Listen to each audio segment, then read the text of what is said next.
Hello, and welcome to Bonnyrigg Rose TV. Today, the Rose take on Championship side Greenock Morton in our final Premier Sports Cup Group D fixture at rain-soaked Capello. Starting in goal for the Rose is Mark Weir, while at the back, Neil Martinuke starts alongside Bob Wilson and Al Horn, who are both making their first competitive appearances of the new season. On the wings are Scott Gray and Bradley Barrett, while in central midfield, Lewis Turner is captain for the day and starts alongside Callum Connolly and Ross Gray. Up front, George Hunter and Kevin Smith. For the hosts, Livy Loney, Brian Schwake starts in goal, behind a flat back four, Carlo Pignatello, Dara O'Connor, Captain Jack Baird and Lewis Strapp, while a midfield trio consisting of Lewis McGrattan, Grant Gillespie and Rhys Lyon sit behind a front three of Jai Katongo, Jays Cabia and Alexander Easdale. And Lewis Turner gets us underway here at Capello.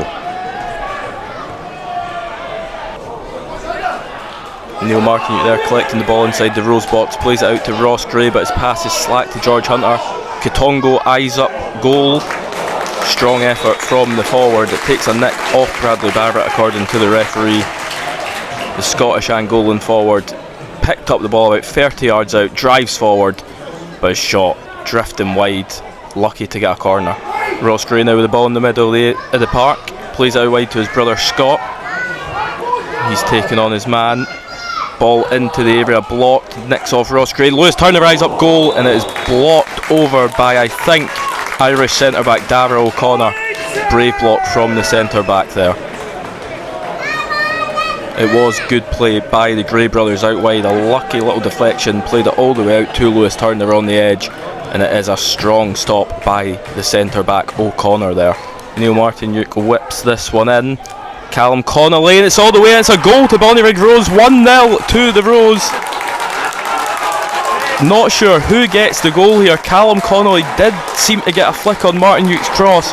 Kevin Smith seems to be claiming it. He was the first to wheel away in celebration. He was on the goal line, ready to potentially nod that one home.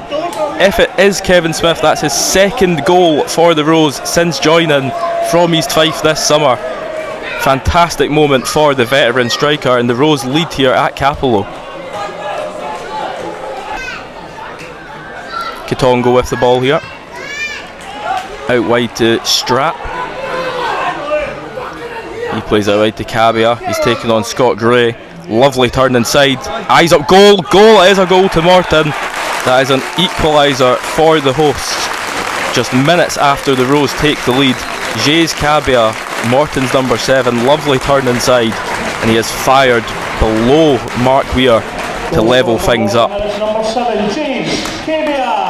1-1 here at Capello. Morton breaking forward here. Cabia, there's Easdale playing in. Katongo gets past Bradley Barrett. He's one-on-one with Mark Weir, and he's very unlucky to see that go wide. A sigh of relief for the Rose defence.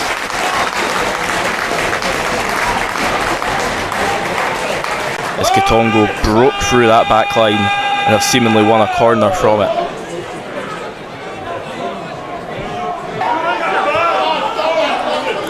Pignatello picks up the quick free kick here. Katongo drifting inside, lovely cutting through ball, played across goal, back across goal, and it's Pignatello, the right back, has put Morton 2-1 up here. Not so long after the Rose took an early lead at Capello, and all of a sudden Morton are back ahead. The right back in a striker's position to tap home into an empty net and put the hosts in front.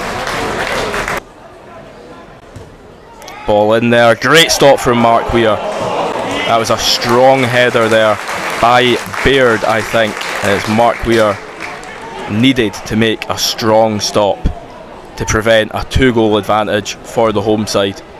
Bonnyrigg Rose really with their backs up against the wall here. Pignatello with the throw forward. Rose deal with it, lands at Cabia, and the referee blows for half time. Rose taking an early lead through Kevin Smith, but goals from Cabia and Pignatello put Morton back in front by the interval.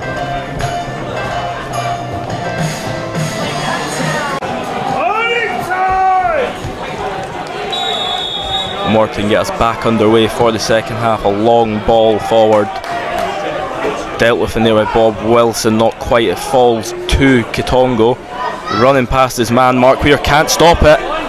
It's a goalmouth scramble here. Al Horn can't clear either, and thankfully Bradley Barrett is there at the back post to get rid. Very scary opening 15 seconds of the second half there. Weir just unable to hold on to the ball. It looked like it was bouncing off the post. The players just somehow doesn't end up in the net.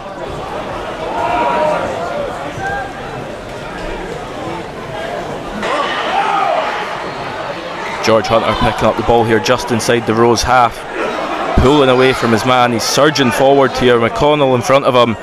It's an easy stop for Schweik. Hunter eyeing up that front post option. Lets fly from just outside the box, but it's a simple stop for the American shot stopper. Long ball into the Rose box here. Touchdown. Good stop there from Martiniuk. Poor ball from Hunter. Gives Morton possession back inside the Rose defensive third. Kitongo slipped in here, and thankfully Bob Wilson gets across to put enough pressure on him, and the forward cannot get his shot on target. Still only 2-1 to Morton at the moment.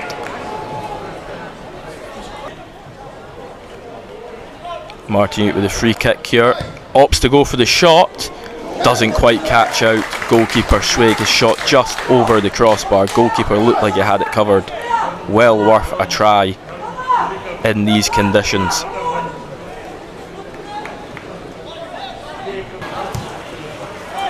Long punt forward, headed back into the middle of the park here.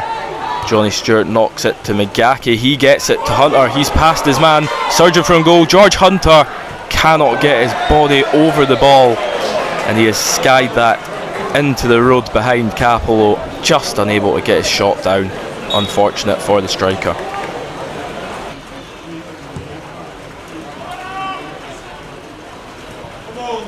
Goal kick forward. It's over the top of Wilson. It's over the top of everyone. In fact, that is a real chance there for Garrity in behind. The substitute just unable to put his shot on target. In fact, it may have even been a stop from Mark Weir, as it looks like it is a corner to Morton. Free kick played into the Rose area here. Free header, well wide. Referee has called offside anyways. Linesman with his flag up. Would not have counted if it had gone in, as it probably should have gone in. A little bit of a mix up in the field there. Connolly unable to win the ball back. Morton have men forward here. Plenty of space on that left side. Kitongo, lovely ball inside there. Garrity brought down by Scott Gray, and that is a penalty. Scott Gray brings down Garrity with a trailing leg, and it's a straight red card for Scott Gray. You would have to imagine that is for something other than the foul. The foul itself, if it was one, definitely not worthy of a red card. So you've got to imagine it's for the verbal giving that Scott Gray handed out to referee Callum Scott there. Disastrous final few moments here at Capello for the Rose, as Morton can extend their lead by 2. And it is a goal. That is 3-1 to Morton to wrap this game up. Grant Gillespie, who got the penalty against Hibs, which eventually was awarded as a 3-0 win anyway for Morton, grabs the third goal here against the Rose. Johnny Stewart set to take kick-off here for the Rose, and Callum Scott calls it there. That's full time. A curtain call for our maiden Premier Sports Cup debut. The Rose finished 4th in their group, possibly deserving better, but a 3-1 defeat here at Capello to championship side Greenock Morton seals that fate. Kevin Smith's goal not enough. Good goals from Cabia and Pignatello for a late penalty by Grant Gillespie seals all 3 points for the hosts. Robbie, we end the cup campaign in defeat. How do you reflect on that one?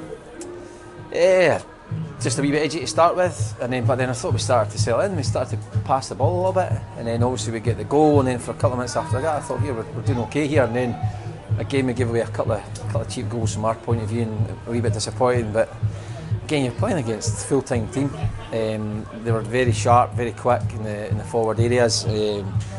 Caused us problems, but the boys stuck to their task, worked incredibly hard. Start the second half again, got a wee break, start the second half, a wee scramble in the box, but we worked really hard to limit them to very few chances, but at the same time we didn't have any opportunities really in the second half. We didn't really create anything. One where Gio's going through, that was probably our best opportunity, and then he just didn't manage to pull the trigger. So got a wee bit frustrated, but didn't put a wee bit more pressure on them. But yeah, I'm pleased with the boys' attitudes and how hard they've worked and how well they've acquitted themselves in a really tough group. And it was first appearances this season for Bob, Al and Zach as well off the bench. How are you feeling about your squad heading into the league campaign? It's an incredibly strong squad. I think we've shown that over the games and pre-season as well, but especially over the games where you're changing the team and you're playing against full-time teams and everybody's come in and look like they could start. So it's a really difficult decision next week starting, but I just said to them there that I said many times before, over the course of the season you need everybody to perform and step up to the mark at some point, so stick together, we'll work hard and get ready for next week. And next week it's a big occasion, first league game as an SPFL club. How will that feel to lead the team out and make that the first start of a new journey for Rose? And that's great, I'm really looking forward to it. Players are really looking forward to it as well. I'm sure there will be a big crowd next week, and it's against one of my old teams in Forfar as well, so it's nice that we're playing against a team that obviously I've got an affinity to as well, but there'll be no friendship when the game starts, and hopefully we can get a result next week. Cheers, Robbie. Alright, cheers.